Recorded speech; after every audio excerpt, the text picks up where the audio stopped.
We finished decoding the informant's report. That floating kid we've run into a few times now. Looks like he was a test subject in clinical experiments. The Soviets called him the third boy. The third boy was brought to a lab on the outskirts of Moscow from Czechoslovakia, after which he was due to be sent to a research center in Leningrad, then Siberia, and finally an academic town in Novosibirsk. It doesn't appear that the researchers witnessed the talents we've seen from him, but nevertheless he was quite the popular subject. His latent cognitive abilities suddenly awoke en route to Moscow. According to the report, the third boy was easily influenced by other individuals' biofields. Evil thoughts, in particular. They affected his mind like a virus. Extreme anger or resentment, motives for revenge, in other words.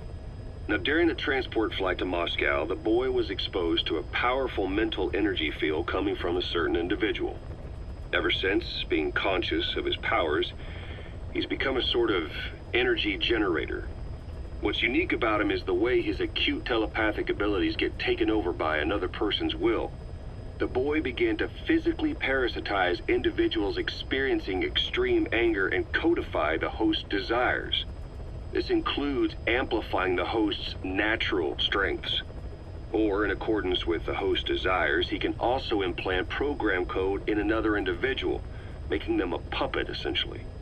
Human neural synapses transmit weak electrical currents between neurons. These electrical currents, though at a level difficult to observe, warp the magnetic field outside the body. The third boy is able to pick up these weak fluctuations. Contrary to psychotronics, which involves controlling the human mind, his abilities as a receptor are too high. The emotions he picks up from another individual are amplified and unleashed into his body as they recur in his brain. They turn into microwaves, which then affect the physical world, triggering paranormal phenomena like the spontaneous combustion of organic matter or psychokinesis, moving an object without touching it.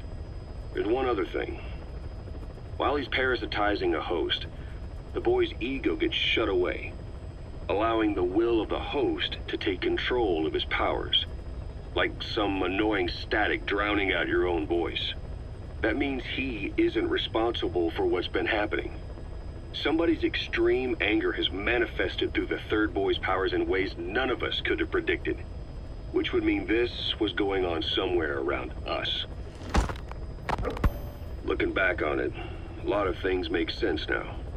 The man on fire, Sahelanthropus, they both came to life thanks to the third boy's powers.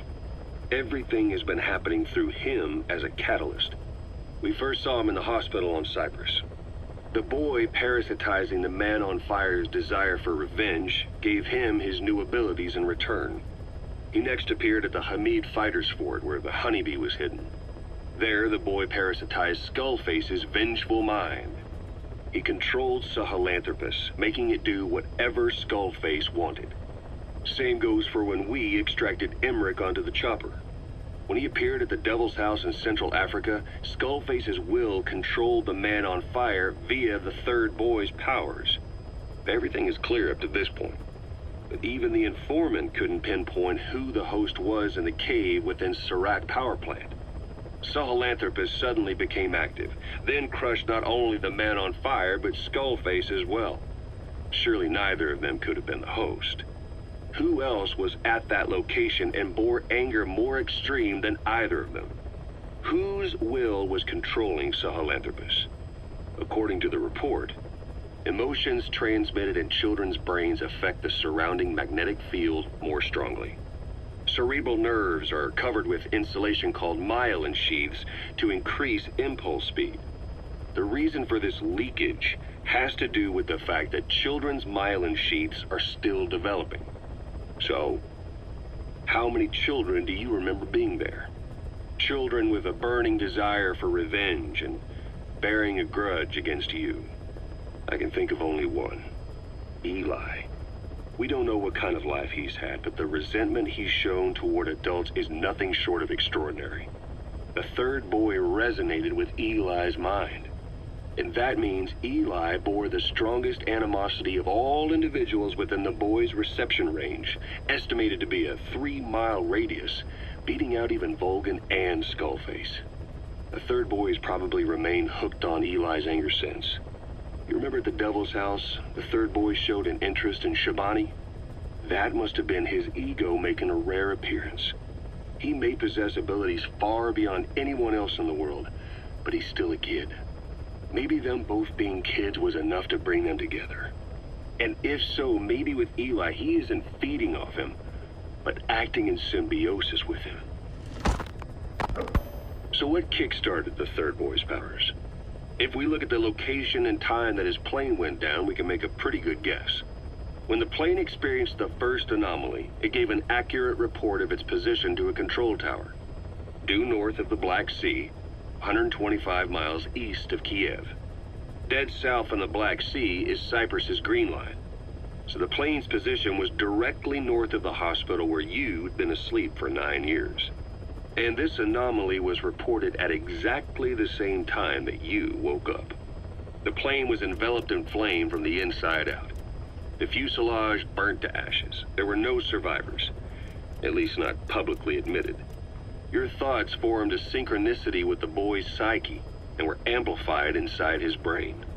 That would have been more than enough to trigger his abilities. Your rage was like a big bang in his head, blowing the lid off his powers. The boy was then secretly moved to the lab outside of Moscow where Volgan was comatose. There, Volgan's thoughts resonated with the boy and he was awakened. Volgan became the man on fire, hell-bent on getting revenge on you. His instincts led him straight to you. Skullface knew Volgan from Operation Snake Eater, or perhaps from even before. Monitoring this pair of extraordinaries, he discovered the hospital and sent his assassin and XOF. Skullface was probably watching the situation from close by. Then, realizing how useful these two test subjects could be, he approached them. Reacting to Skullface's thirst for revenge, this time the boy let Skullface's will control Volgan.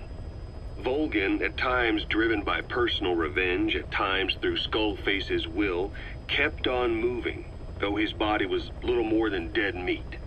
Perhaps there were moments where even your thoughts affected him as well. But without the boy's power, it was like the plug had been pulled from the socket. Everything was powered by anger, malice, revenge. This is how the end of the report sums things up. Both the third boy and the man on fire were originally test subjects of paranormal research for military applications, like telekinetically controlling the leader of an enemy nation and making him launch a nuke, or stopping the heart of someone on the wrong side of the Berlin Wall, experimenting with latent human abilities. They were used as tools of the Cold War. The boy's only crime was being born with unique gifts. But he was sacrificed on the altar of war. His life reduced to slavery under other people's wills. Turned into a living weapon with no will of his own. And eventually the only emotion he could feel must have been the desire to get revenge for the hand he'd been dealt. Boss, it's you that awakened the boy's powers. But there's more to it than that. I guess the anger emanating from you was something he could truly relate to.